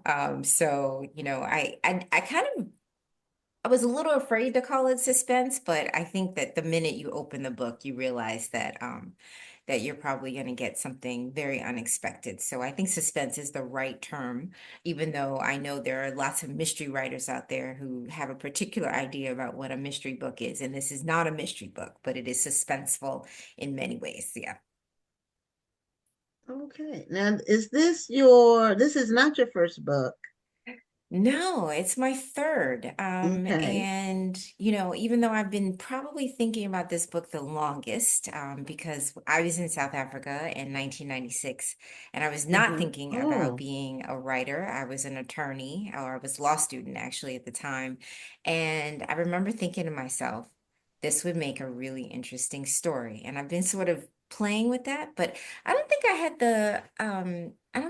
the right sort of perspective. I don't think I had the right skill level. I wasn't ready to write this book until now. And it came up during COVID when, many of us were sitting at home thinking about whether or not we were ever actually going to get out again. Right. and a lot of books were birthed out of COVID. A whole Yes, well, lot. we had some extra time, but Mm-hmm. for me, I was thinking about like all those places that I'd been and all the places I wanted to go back to. And South Africa was a really complex place for me. I mean, obviously, given the time that I was there, which was only 2 years after the elections, the first democratic elections, it was still a really complex, place in terms of race, and a lot of things happened to me that I wasn't expecting to happen, because it was Africa and I was expecting Africa to be a particular thing, and that thing didn't turn out quite the way that I thought. So I'm sitting during COVID and I'm like, why are you keep thinking about this place so much? And when I was at the hearings, I wrote down everything that I heard during the hearings. A part of me just thought, I may never hear anything like this again. I may never see Right. what I'm experiencing here again. And so I wrote down every single thing, and I kept those notebooks with me for, I don't know, 25 years almost. And I had it in the basement. And I went down in my basement and I pulled them up and I was like, I think it's time. I think it's time to tell this story. Wow. So what you have in your book is information that's really not going to be found anywhere else because it's Right. firsthand from your point of view, That's right. especially as an American going to South Africa. That's right. So you really had a unique perspective. And then you can look back on it years later when you reread the information years later. Did did you remember it the way you wrote it? Were you able to Yeah. bring all the vision back, the images back to mind? That's a I great question. was. It is a good question, and I was. And you know why? Because it was so impactful. Like I remember being in there at the time, I think I was probably 20 something years old, and I remember thinking to myself, "Oh, right, I'm actually going to leave here completely changed by this experience."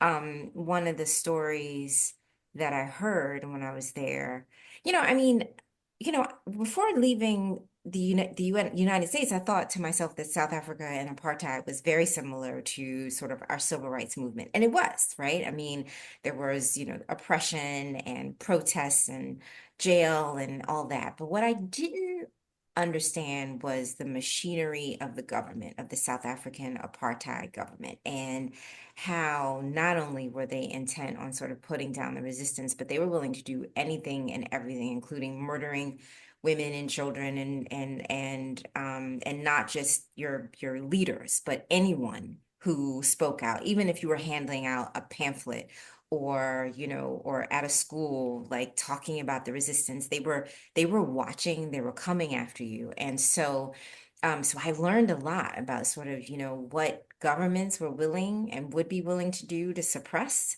And I remember thinking to myself, oh, right, if this can happen here, it can happen anywhere, right? And so one of the stories that I heard was about a group of young boys who had they wanted to fight in the resistance, right? They wanted to work for the ANC, and so they met this black double agent They did not know he was working for the government.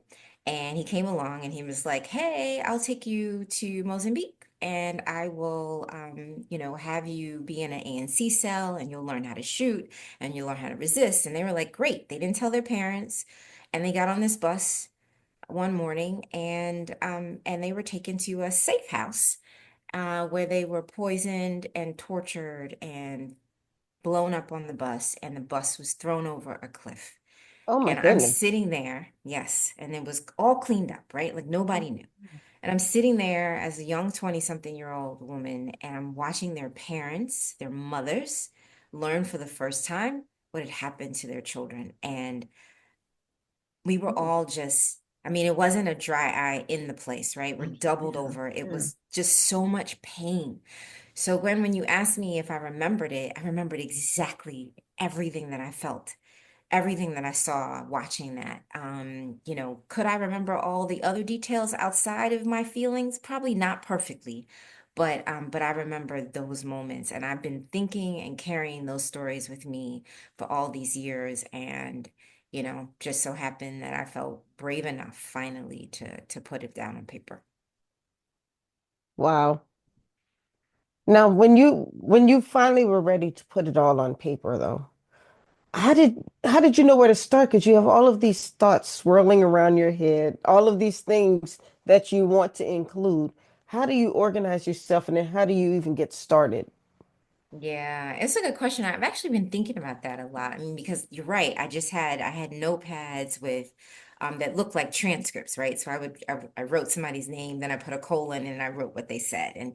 And I would have maybe some reactions that I had like, "Oh my God," or "I can't believe this," or something. But other than that, that was it.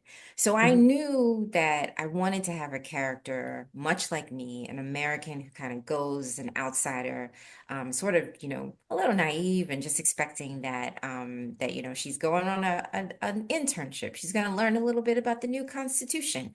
So I had a character, I had, this history, and then what to do with it, what to do with it. But one of the things that I left South Africa thinking was it enough? Right? Like when I came back and I was thinking about the amnesty hearings, I was thinking about those women, particularly women, who would get up, and many of the victims were able to testify, and they would say, "You took my child, you killed my child, but you never came Hmm. to me. You never said sorry to me until you were applying for amnesty. And now you want me to forgive you? I don't forgive you. You killed my husband. I don't forgive you. Left me with these children and I had to raise them by myself." And they would just be very pointed in saying, "I'm part of this process. I understand that as a South African that I have to sort of, look toward collective healing and collective justice. But me as an individual, I'm not sure I can do this." And when that kept coming up in my head, and I'm thinking to myself, well, what if? What if there's somebody who really doesn't feel like the process was enough for them? And that's where Hmm. my story took off. Wow. Okay. As far as I know, and I could be wrong, but I remember asking somebody who was involved in those hearings, the reconciliation hearings, and I asked them, were the people who were harmed compensated monetarily? And they told me no. And I'm like, well, what's the point in having the hearings then? Hmm. I mean, Yeah, it's like window dressing. I mean, yeah, it's like you hit me with the 18-wheeler, I survived, but I get nothing. yeah. It's so It's complicated. It's yeah, really I guess complicated. it would have to be. Um, Yeah. I why think did many they people. choose? Did they say, since you were there during that time, did they say why there was no monetary damages paid, or was it just understood that there wasn't going to be, and it wasn't really? Uh, Yeah, I mean, I think that there that's, was there were promises that people were going to get lots of things, right? They were going to get that there could be some compensation in some cases, that the people who did what they did would be if they didn't tell the truth, they would be prosecuted later.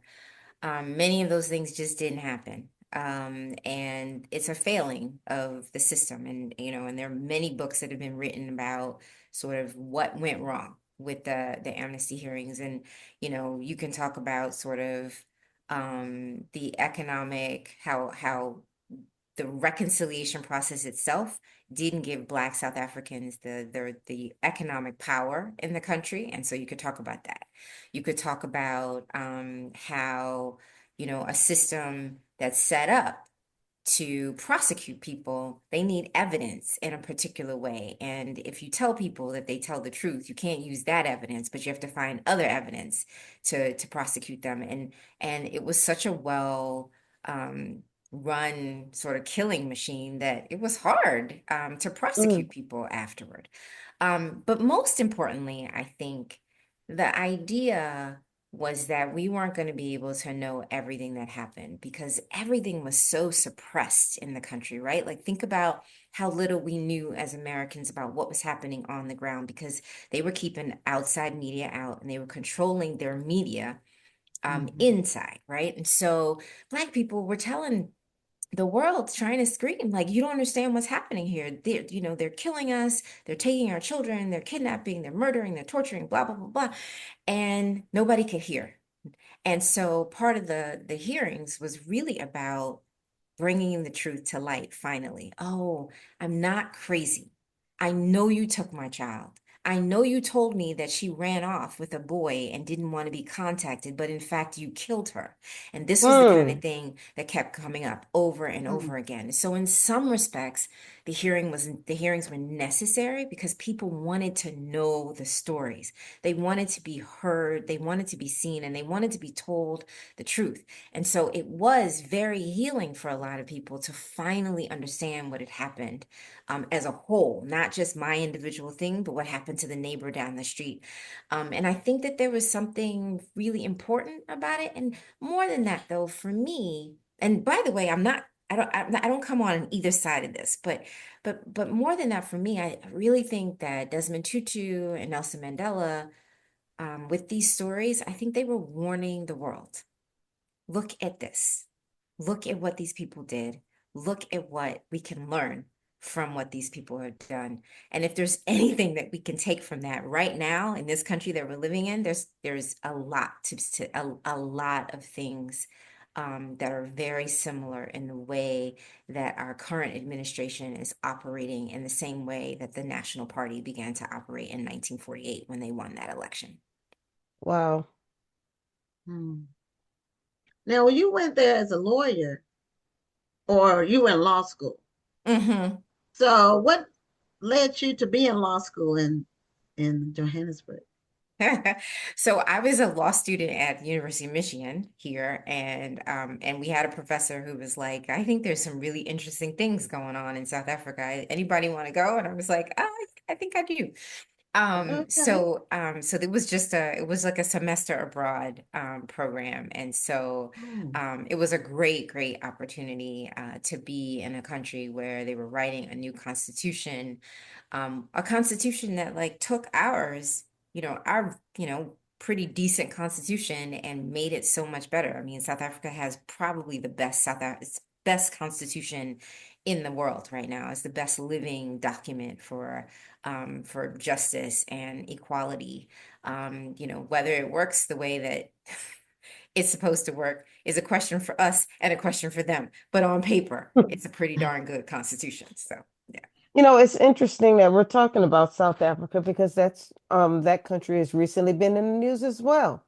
A lot, yes. And it's no surprise, right? When you think about Elon Musk and you think about Peter Thiel and many of the people whose original like family wealth were sort of built in South Africa. And for Musk, I mean, his family actually moved to South Africa because they were party sympathizers. In 1948, when the National Party won that election, they were a far right party. And nobody knew that they were going to win. Like they had Black people couldn't vote. They had white people voting. It was already a very conservative government. And then this fringe right party that had a platform of separate and a platform of, white nationalism. They woke up in the morning and they had actually won this election. And Mhm. people were surprised and people were like, okay, it's not going to last forever. But it lasted 50 years and 50 years of terror. And to be fair, everything didn't start with the National Party in 1948 and the apartheid government, as we call it. Apartheid was, many parts of the apartheid system had already existed, but the National Party just turned the dial up, made it worse. And when you think about sort of what they said in their speech in 1948, they talked about sort of, we have two choices. We can either go down the road of equality, which means that, everybody will be able to vote, but that would mean white suicide. I mean, they literally said this. It would mean white suicide. And, in order to maintain the purity of the white race, we have to go the other route, which is separate apartheid. And so we're choosing that. And so in that respect, and this is what they said we have to mold the youth. We have to convince, we have to convince people that, Christianity is the way to proceed. We have to use the churches for that, and we have to keep everybody out. Anybody who wants to have influence in our country cannot tell us how we're supposed to operate, and they will be, I think, I can't remember the language, but something like put down or dealt with or something like that, they said. And when you think about what's happening here, you think about sort of, the Department of Education molding the youth. You think about sort of, devaluing the humanity of other people, all the USA ID dismantling, making sure that people are suppressed and sickly and, and don't have opportunities. So you think about labor union busting, you think about EEOC, DEI, all of that dismantling that's going on. It's a playbook. It's the same playbook over and over again. And it's no surprise that there's a South African, sort of calling the place for this. Yeah, this is So, a really sad and scary time we're living in right now. It is. It is. I have another question about when they created the system in 1948. Do you know if they were looking at the United States in terms of, okay, I, You I see my struck a face? nerve. Yeah, I did. I did. Yes, I struck a ma'am. nerve there. Okay. Yes. In terms of the structure of the social settings here, although America wasn't uniform in terms of Black rights, That's right. America's a Yeah. big country, so you know, some places were much more liberal than others and so forth. But um, tell us about that as far as if they use it as a model for what they were about to do. Absolutely. I mean, Jim Crow was huge for them. They looked at, the whole idea of how you actually manage separating the races, right? Like, because it was I mean, think about sort of the demographic makeup of South Africa and the United States, right? You have very similar sort of groups of people. You have blacks, you have whites, you have Asians, right? And so what do we do with those people in between? What do we do with, they call them coloreds in South Africa, but, Mhm. essentially they're mulattoes, mixed race people Right. here. How do we manage them? They give them a few more rights than pure blacks, right? You give them a little bit more. So that whole system, the way that, we had a very sophisticated our South had a very sophisticated system of sort of separating people, keeping them at bay, having them compete with each other for like the smallest minuscule thing. I don't have to tell you all this. Mhm. And they were also looking to the Nazis, right? I mean, the Nazis, so you've got Jim Crow on one side, you've got the Nazi movement happening on the other side. And so they had a lot of really interesting interesting sort of, models to use for suppression and oppression. I mean, when you think about the violence the Nazis had used, that, much of that came from Germany. And so, and now, if you watch what's happening here, we're now looking at the Nazis, and we're now looking at, not we, but some of them are now looking at the Nazis, and some of them are now looking at the South African Afrikaner regime. And so, like I said before, it's just this constant cycle. And, you know, in my opinion, if you really study it, you can see sort of what's coming next, because the playbook doesn't change. Mm. Well, I do want to give a nod back to your book. Oh, right, Just that. Yeah, the book. so people can know how. So your book does not go back to the 40s. It starts with the Truth and Reconciliation hearing Yes, so and it's all that. 1940, in 1996 and 2018. What I do is I do have my protagonist, Prudence, who is there in South Africa, understanding. She has to understand what is happening in these hearings. And so you do get a little bit of this history about sort of the National Party and how Black people in South Africa think about it versus sort of how she thinks about it from her sort of American Jim Crow perspective. So I play around a little bit with that, but generally you got two timelines: 2018 Washington D.C., 1996 Johannesburg. Oh, okay. Okay. And so, um, I don't want to say how does it end, but because then that you don't want to do a spoiler. That's a heck of a question, Glenn. You have to read it to find out. You have to Um, read it to find but out, you yeah. said it's more like a suspense. So see, the female is the protagonist in the book. Mm-hmm. Mm-hmm. Okay, so she's the key main character, and Yes. but the person that she's from her past, Yes, he's South African. he's South African. He's South Okay, African, and so he shows up okay, at dinner, okay. and then you get to see sort of what went down in 1996 between them that makes him want to come and ask her for a very, very big favor that she A cannot. favor.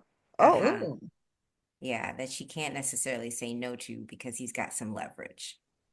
Mm. okay. It sounds like a very It- interesting This story. sounds intriguing for It real. really does, Yeah. and different. I hope And so. I different. hope And so. then the final couple of minutes that we have, your other books that were before this one, were they in a similar vein? Did they have a historical bent or contemporary or? Yeah, no, they're both historical. I mean, I promised myself I wasn't gonna write any more historical books, and so this is this is the closest I come to like a contemporary novel, 1996 and 2018. But the first Mhm. book was Till the Well Runs Dry, and that was set in the late 1940s to 1960s about a woman who leaves Trinidad and migrates to America. That story is actually based on my grandmother's story. Mhm. A Okay. little historical fiction. And then I go way, way back to the 1700s with my second book, Book of the Little Axe, which is kind of a sweeping family saga about a family who's in Trinidad in the late 1700s when the English take over the island, steal the island, essentially. And the English had a very different colonial ruling style than the Spanish did. And so these free Black people realize they're not going to be so free when the English come into that island. And so one of the children actually takes off and heads to the American West and lives with the Indian Crow Native American tribe. And so she's sort of there, and it's a really sort of a complex, geographically complex novel, but I think it actually works to show you sort of how what's happened in the Caribbean is just about to happen in the United States. Literally the colonial domination, the killing off of indigenous people, then, the continued enslavement of Black people. So you can see those two parallels. So very, very different. Okay. Well, show us the cover again of Casualties of Truth. Yes, And it's available wherever books are sold. And so get your copy. And Lauren, welcome to the show again. And thank you for being a guest. And it's very intriguing conversation. What took us across the pond, so to speak. Across and down, yes. Yeah. Yeah. Okay. Well, you have a great evening and congratulations on the success of your book. Great. Thank you so much. Lovely talking to you. Bye-bye. Have a great night. Good night. You too. Bye. Okay, well, that's the end of the show this week. We'll have another great show for you next week. And remember to vote in the Black Authors Matter TV Awards process. So I'm Gwen Richardson signing off. We'll see you next Tuesday. And I'm Dr. Rhonda Lawson. Have a wonderful evening and a great week. Thank you for tuning in, and join us next Tuesday at 7 p.m. Central, 8 p.m. Eastern for another edition of Black Authors Matter TV.